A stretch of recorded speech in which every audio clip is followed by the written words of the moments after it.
올해 5월 5일에 학교 가는 길이라는 다큐멘터리가 제작되었습니다.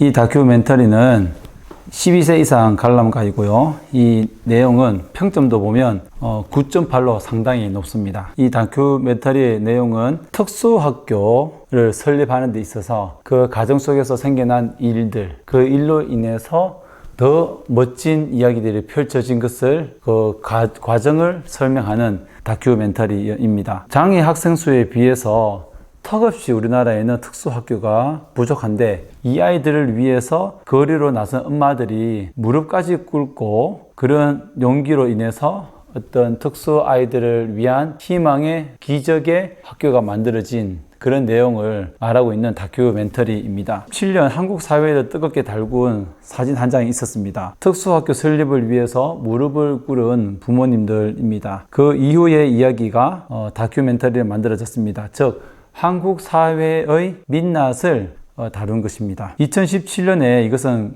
큰 사회적 이슈가 되었습니다. 특수교육이 필요한 아이들을 위해서 그 설립되는 학교가 빈번히 좌절되었는데 그것이 국민적 공분을 일으켰고 한국 사회의 열악한 복지 현실에 대한 단초로 작용하게 된 것입니다. 오늘 여러분께 이 학교 가는 길을 말씀을 드리는 것은 크게 결론적으로는 두 가지입니다. 첫 번째, 장애 학생들을 위해서 힘쓰는 용기 있게 그들을 위해서 헌신적으로 노력한 그분들의 어떤 부모님들의 열정을 어느 누가 보호 아동에게 쏟을 것인가. 두 번째에는 특수학교 설립에 반대하는 이들을 설득하고 그들에게 더불어 살아가는 세상을 만들어가기 위한 이러한 차별적이고 어떤 배제되어 있는 장애인 학생처럼 보호 대상 아동들도 이 사회에서 차별을 받고 배제를 당하는 것은 아닌가라는 이 두 가지를 한번 말씀을 드리고 싶습니다. 학교 가는 길은 장애인 부모회에서 어머니들의 용기와 강단 있는 행보를 담았습니다. 무릎 사진 2017년 9월 토론회 현장. 저도 2017년에 9시 뉴스를 통해서 그 사진을 그리고 그 현장을 목격한 적이 있습니다.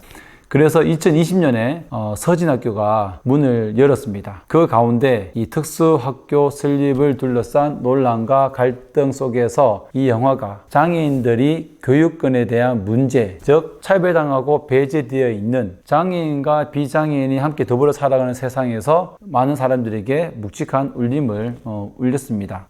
우리나라 사회는 차별과 다름을 아주 가볍게 생각하고 있습니다. 즉 우리가 살아가는 시대의 그 어떤 현실에 대해서 큰 관심을 가지면서도 자신의 이익을 위해서, 자신의 욕망을 위해서 다른 사람과의 갈등을 큰 문제시 민감하게 받아들이지 않는 그러한 행태가 있습니다. 이 영화에 보면 다양한 지역 구성원들과의 공존의 삶에 대한 질문을 던지고 있습니다. 여러분들은 어떠한 코멘트를 던지고 싶습니까? 이 다큐멘터리를 만든 감독님께서는 학교 가는 길을 통해서 장애를 바라보는 우리 사회의 삐뚤어진 시선을 날카롭게 포착한 것입니다. 저는 이 다큐멘터리를 통해서 이 사회에서 보호아동을 바라보는, 고아를 바라보는 삐뚤어진 시선이 올바르게 편견이 없이 왜 많은 사람들의 편견은 어디에서 왔는지, 또한 그들을 위해서 우리가 어떠한 노력을 해야 되는지를 고민해 보아야 한다고 생각합니다. 부모님들이 장애 아이를 기르는 모든 분들이 공통적인 어떤 문제가 많습니다. 가까이에 있는 근거리가 아니라 1시간, 4시간까지 걸려서 통학을 하는 그러한 장애 학생을 둔 부모님들이 46%라는 것을 보고 상당히 놀랐습니다. 그분들이 어떻게 장애 인권을 제대로 누리고 있다고 생각하겠습니까? 이렇듯 우리는 이 문제가 나와 상관없는 사회 이슈가 아니라 언제나 내 가족이 이것들이 나의 이야기가 될 수 있다는 것을 우리가 분명히 알아야 할 것입니다. 장애 학생들을 위해서 그 아이들의 어떤 성장을 위해서 자녀를 향한 부모님들의 무한한 애정과 애틋한 모성을 보여주는 다큐멘터리를 통해서 그리고 세상을 맞서서 싸우는 어머니들의 강단과 용기 이것들을 통해서 희망을 보여줬습니다. 보육원에 사는 아동 양육시설에 사는 보호 아동들을 위해서는 우리가 누가 싸워줘야 할 것입니까? 심지어 이렇게 노력하신 분 정말 무릎을 꿇고 그 지역 주민들 특수학교 설립을 반대하는 지역 주민들의 거센 반발과 무차별적인 비난, 그것들에 포기하지 않고 논리정연하게 맞서는 부모님들의 투지와 추진력, 그렇게 노력하시는 어머니들은 정작 부모님들은 그분의 자녀가 이미 학교를 졸업한 터에 신규 특수학교가 설립되어서 아무 혜택을 누리지 못하는 분들이라고 합니다. 그것이 더 우리가 주목해야 되고 더 존경해야 되는 부분이 아닐까라는 생각이 듭니다. 왜 그분들의 자녀들은 혜택을 받지 못하는데 왜 이렇게 투쟁을 하고 싸우고 무차별적인 비난을 받으면서도 주민들의 거센 반발 속에서도 자신들의 목소리를 냈을까라고 봤을 때 그들은 자신이 겪었던 어려움을 다음 세대의 부모들이 동일하게 겪게 하고 싶지 않겠다는 일념으로 특수학교 설립에 노력을 한 것입니다. 이는 나와 연결되어 있지만 상관없다고 생각하고 타인에게 관심 가지지 않는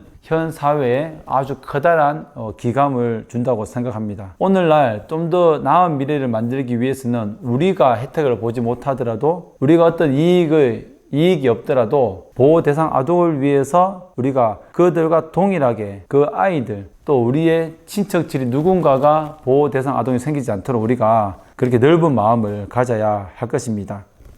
학교 가는 길을 통해서 한국 사회의 경제적, 사회적 불평등의 민낯을 말하였고 또한 차별과 배제에 대한 아픈 이야기들을 다큐멘터리에서는 말하고 있습니다. 보육원 있는 아이들이 불평등한 세상에서 살지 않기를 바랍니다. 그리고 이 학교 가는 길, 특수학교 설립하는 과정에 있어서 생기는 문제를 극복하기 위한 부모님들의 헌신적인 이런 열정인데 가끔 어떤 기사에 보면 보육원이 만들어지는 지역에 지역 주민들이 보육원을 만들지 말라라는 그러한 기사도 그러한 적도 있습니다. 그랬을 때에 누가 그 보호 아동들을 위해서 무릎을 꿇어주고 그렇게 헌신적으로 그 보육원에 만들어지는 것에 대해서 보육원은 만들어지는 것은 저는 반대하지만 어쩔 수 없이 그들을 보호해야 된다면 정말 지역의 어떤 이미지나 그러한 것들을 떠나서 좀 아이들을 중심으로 우리가 관심을 가져야 된다고 생각을 합니다. 무엇보다 다큐멘터리는 투쟁의 중심이 선 어머니들의 행보를 따라갔습니다. 장애인에게 교육이란 공평의 원리가 작동하지 않는 오랜 시간 싸워서 얻어내야 하는 투쟁의 원리로 가득한 영역이라고 말하고 있으며 특수학교를 학교로 바라보지 않고 기피시설로 생각하며 격렬하게 반대를 하거나 주민 편의시설을 함께 설립하는 조건으로 협의하다가 공사가 지연된 그런 것을 말하면서 예전에 제가 성장했을 때에 보육원 근처에 있는 아파트에 사는 분들은 어떻게 보육원을 바라봤을까? 이 보육원의 존재에 대해서 어떻게 생각을 하고 있을까? 라는 생각도 한번 잠시 해보았습니다. 무엇보다 학교 가는 길은 장애인들의 교육권에 관한 부분입니다. 장애인들의 권리가 실현될 수 있도록 한 그런 것이고 우리 사회의 진정한 복지가 이루어질 수 있도록 장애인분들이 사회의 구성원으로서 당당하게 자립을 할 수 있도록 그러한 어떤 큰 방향을 제시한 다큐멘터리입니다. 이것을 통하여 우리는 보호종료 아동도 자립준비 청년도 이 사회에서 더 나은 세상에서 그들의 목소리를 내고 그들이 목소리를 내지 않는다면 그들의 부모 역할을 할 수 있는 우리 모두가 되어야겠다는 그러한 생각이 들었습니다. 오늘 학교 가는 길 다큐멘터리 이를 통해서 정말 두 가지를 말씀을 드렸습니다. 장애 학생을 위해서 헌신적으로 노력하는 그 부모님의 절실한 마음, 그분들의 무릎을 꿇는 모든 자존심을 포기하고 그분들이 혜택을 누리지 못하지만 동일한 마음으로 그 다음 세대의 장애 학생들이 혜택을 누릴 수 있도록 헌신적으로 그렇게 투쟁했던 것처럼 우리도 보호 아동들의 권리와 그들의 자립을 위해서 우리도 헌신적으로 봉사해주고 또한 이것들이 실현될 수 있도록 그들이 이 사회에 나와서 편견을 당하거나 차별과 또 어떠한 부분에서는 배제되지 않는 그러한 부분이 될 수 있도록 우리 모두가 함께 노력을 해야 할 것 같습니다. 무엇보다 조금 장애 학생이나 장애 우리 아이를 장애인을 둔 부모님들께서 이 영상을 통해서 불편할 수도 있지만 장애인 분들도 권리를 누리는 것처럼 부모님 없이 성장하는 이 보호 아동들도 그들의 권리가 실현될 수 있도록 그들이 이 땅에서 당당하게 살아갈 수 있도록 우리 모두가 함께 노력하자는 취지에서 영상을 마무리해 보도록 합니다.